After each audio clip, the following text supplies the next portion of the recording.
Ramoji foundation ద్వారా ఇప్పటి వరకు సుమారు 110 కోట్ల రూపాయలు వివిధ ప్రజాసేవా కార్యక్రమాలకి అందించడం జరిగింది. ఆంధ్రప్రదేశ్లో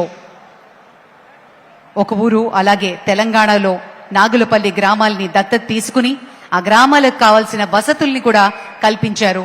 స్కాలర్షిప్స్ అందించడమే కాదు, విద్యార్థులకు స్కూల్స్, బిల్డింగ్స్, రోడ్స్, ఎలక్ట్రిఫికేషన్, వివిధ సదుపాయాల్ని కూడా ఏర్పాటు చేశారు రామోజీరావు గారి ఫౌండేషన్తో.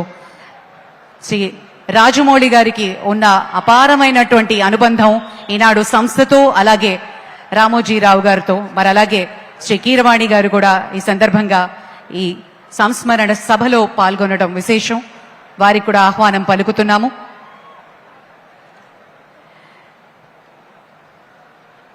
ఇక శ్రీ రామోజీరావు గారి పటానికి ఫ్లోరల్ ట్రిబ్యూట్ అందించబోతున్నారు ముఖ్యమంత్రి గారు. ఆయన నిలువెత్తు చిత్రాన్ని మనం చూస్తూ ఉన్నాం.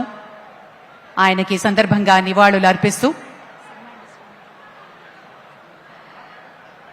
తెలుగు సినిమా పరిశ్రమ నుంచి కూడా పెద్దలు పూలమాలల్ని అందిస్తారు. ఇప్పుడు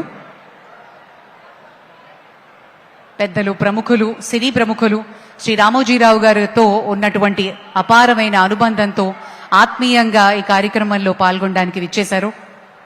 వారి పక్షాన శ్రీ రాఘవేంద్రరావు గారు, కీరవాణి గారు, రాజమౌళి గారు, ఇతర పెద్దలందరూ కూడా పుష్పగుచ్చాల్ని సమర్పించి they're paying a rich tribute to the media baron, the legend, Sri Ramoji Rao garu.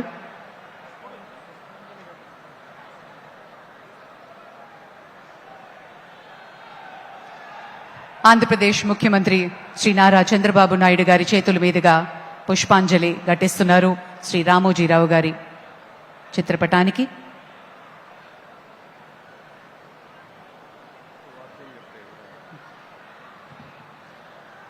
ఒక్క సిరా చుక్క లక్ష మెదళ్లకు కదలిక అన్న సత్యమెరిగినటువంటి సద్గుణ తేజస్వి సదయ వర్తనుడు సౌజన్యమూర్తి మన రామోజీరావు గారి చిత్రపటం వద్ద విచ్చేసినటువంటి పెద్దలు, మంత్రివర్యులు, ప్రముఖులు, కుటుంబ సభ్యులు అందరూ ఒక్కొక్కరుగా వచ్చి పుష్పాంజలులు సమర్పిస్తూ ఉన్నారు.